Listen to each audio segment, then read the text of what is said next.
Good afternoon student. आज हम पढ़ेंगे भारतीय प्रशासनिक सेवा मतलब आईएएस। ठीक है, कौन से आईएएस के बारे में हम पढ़ेंगे कि ये कब से शुरू हुए और ये संस्था हमारे देश में कितने समय से है। ठीक है, तो इसका सबसे बड़ी बात आती है इसके फुल फॉर्म की। ठीक है, आईएएस का फुल फॉर्म बहुत से लोगों को हिंदी में नहीं पता होगा। इसका फुल फॉर्म है भारतीय प्रशासनिक सेवा, मतलब कि इसको हिंदी में बोला जाए, इंग्लिश में बोला जाए इंडियन प्रशासनिक को बोलेंगे एडमिनिस्ट्रेटिव सर्विस। एक तरीके से हमारे देश में ये बहुत अच्छी सेवा मानी जाती है। ठीक है, और अखिल भारतीय की सेवाओं में से क्या है, एक है। कौन सी? ये है अखिल भारतीय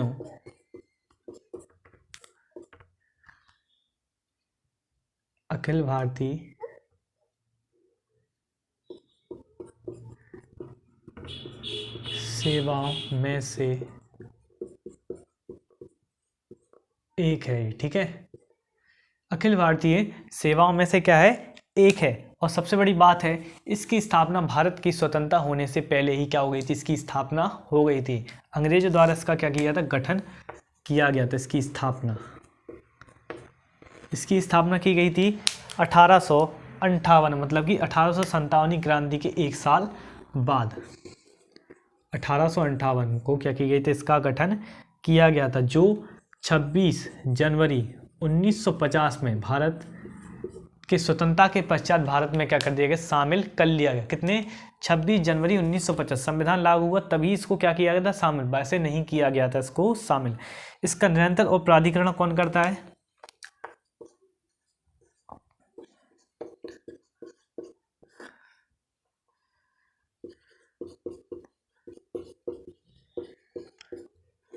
मतलब इसका पूरी तरह से जिम्मेदारी किसकी होती है? इसकी जिम्मेदारी होती है कार्मिक और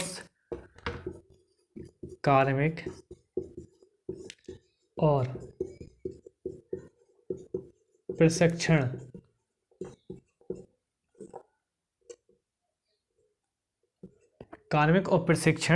विभाग की क्या होती है, पूर्ण जिम्मेदारी होती है। ठीक है, इनके द्वारा बताया गया कि सबसे बड़ी इनकी जिम्मेदारी होती है कार्मिक और प्रशिक्षण विभाग की क्या होती है, इनकी जिम्मेदारी है। और ये कानूनी जिम्मेदारी क्या होती है इनके पास, मतलब कानून की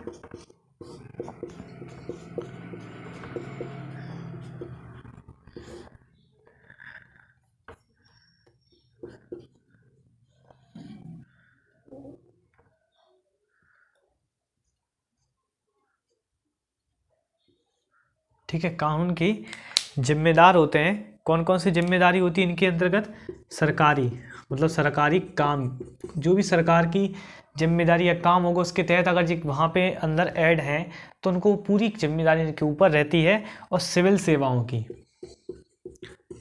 या देखिए सिविल सेवा में क्या क्या आता है, जैसे कि कोई पुल बनाना है। ठीक है, कोई दो राज्यों के बीच में पुल बनाना है तो केंद्र क्या करेगी, उस चीज़ को आईएएस के माध्यम से उसका एस्टिमेट बनवाएगी और पूछेगी उनसे कि आप लोग ज़मीनी स्तर पर जाके कार्रवाई कीजिए और पता कीजिए कि इस पुल की ज़रूरत है या नहीं है, इसमें क्या क्या चीज़ों का नुकसान होगा, हमें क्या क्या इस पुल से फ़ायदे होंगे।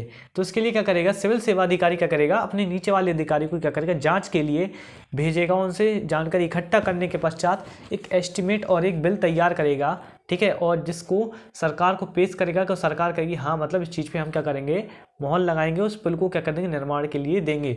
और कितनी क्या ज़मीन खरीदनी है, कितनी क्या करना है सरकार को, कितना क्या सब कुछ करना, सब कुछ एस्टिमेट क्या करेगा, एक सिविल सेवा अधिकारी क्या करेगा, इसको देगा। ठीक है, जिससे कि वो इनको देगा सरकार को, और सरकारी काम के अंतर्गत उस चीज़ को पैसा क्या करेगी, अलॉट करेगी, किसी को ठेका देगी।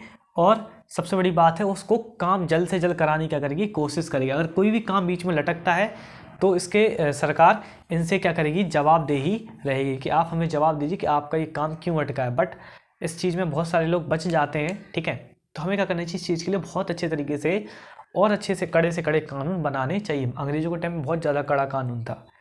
ठीक है, इसकी ताकत कितनी है, इसमें मतलब ताकत बोले तो इसके सदस्य, इसमें कितने सदस्य हैं, इसमें 3511 सदस्य हैं। हर साल 750 से अधिक सदस्य क्या होते हैं, रिटायर होते हैं, मतलब रिप्लेस होते जाते हैं। तो कौन कौन से संगठन द्वारा इसको में जा सकते हैं,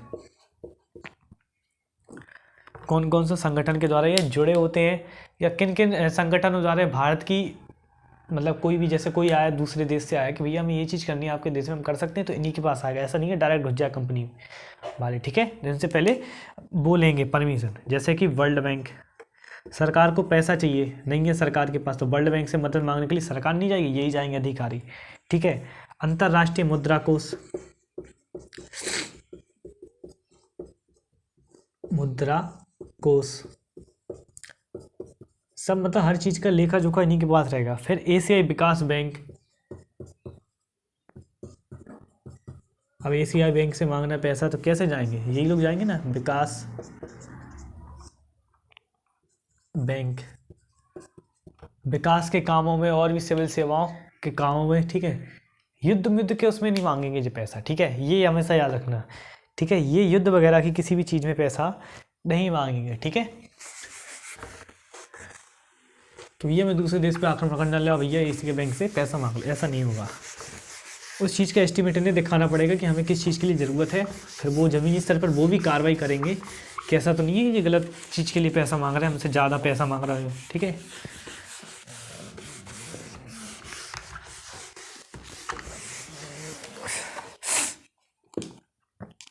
इतिहास, मतलब इसका इतिहास, ठीक है, कि क्या है आईएएस अधिकारी का इतिहास बनने से पहले, ठीक है।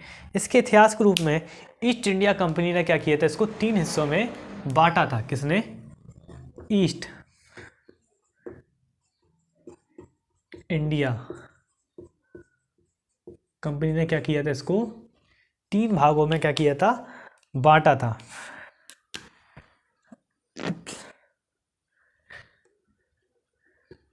तीन भागों में बांटा था। पहला कौन सा था, पहला था कॉन्गेटेड, दूसरा है अनकोवेंटेड,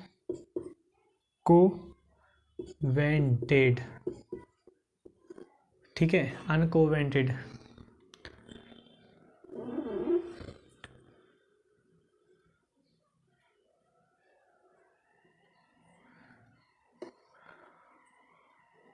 ठीक है, और तीसरा है विशेष civil service,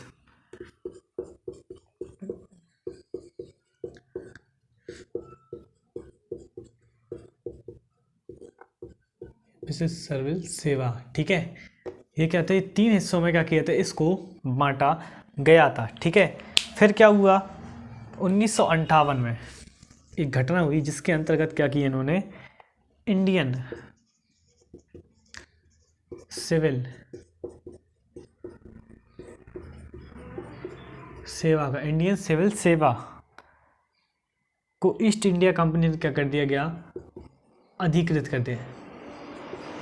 east India company ने क्या कर लिया गया, अपने अंतर्गत अधिकृत कर लिया गया कि हम क्या करेंगे, अब हम इस पर क्या करेंगे, राज करेंगे। और 1858 से 1947 तक ये भारत का या ब्रिटिश साम्राज्य का सर्वोच्च नागरिक के रूप में जाना जाता है। कौन से, ब्रिटिश साम्राज्य का सर्वोच्च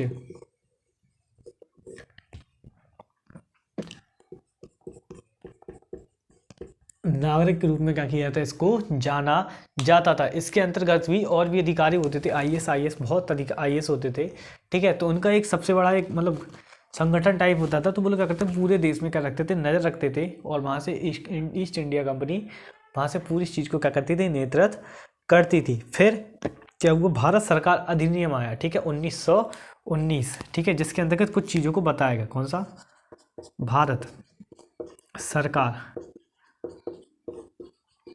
अधिनियम,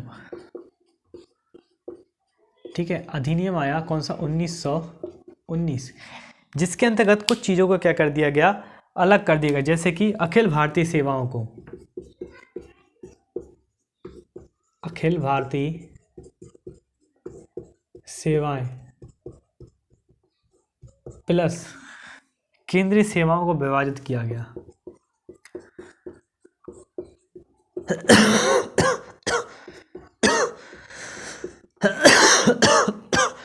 इन दोनों को क्या कर दिया गया, अलग कर दिया गया। ठीक है,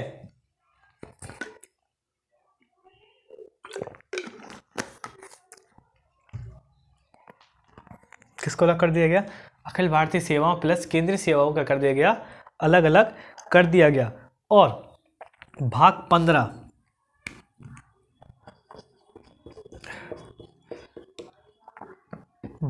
के तहत 312 भाग 15 में 312 के तहत भारतीय संविधान में जोड़ दिया गया।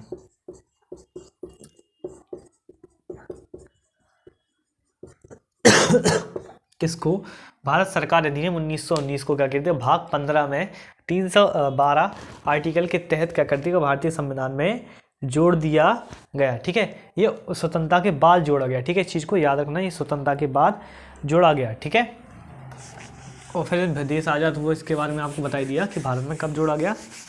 ठीक है,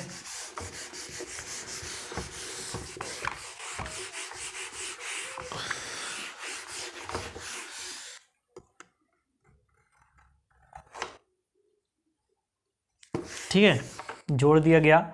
और इनके क्या कर दिया गया, कार्यों को क्या कर दिया गया, अलग अलग कर दिया गया कि इनके क्षेत्र में, इनका क्षेत्र विस्तारित करके इनके कार्यों को क्या कर दिया गया, बढ़ा दिया गया। जैसे कि क्षेत्रीय पदों, क्षेत्रीय पद, कॉमा, परामर्श,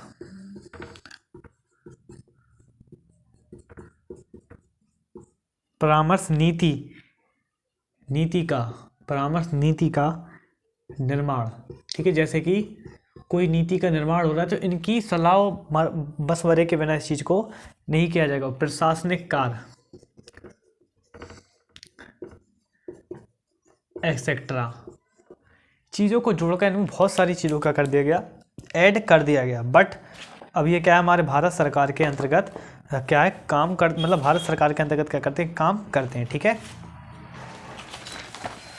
और इस चीज़ को देखा गया है कि बहुत सारी चीज़ें इनके तहत में जो बताई जाती हैं वो बहुत ज़मीनी स्तर पर क्या होती है, बहुत ज़्यादा सही होती है। जो भी किसी भी बड़ी योजना वगैरह होती है, सबका क्या करते हैं, यही गठन करते हैं, जिसके बाद ज़मीनी स्तर पर करते हैं गठन। वो लोग बता देते कि मैं ये योजना स्टार्ट करनी है, तो इसके बाद ये ज़मीनी स्तर पर जाके इस चीज़ का विश्लेषण करने के पश्चात इस चीज़ को उस ज़मीनी स्तर पर उतारते हैं। ठीक है, और भी बहुत सारी चीज़ें हैं।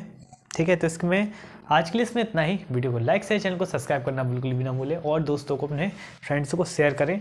और करंट अफेयर बहुत जल्दी इसमें आने वाली है, मैथ्स की भी आने वाली क्लास, जो भी बीच में स्टॉप हो गई थी। ठीक है, आज के लिए इसमें इतना ही।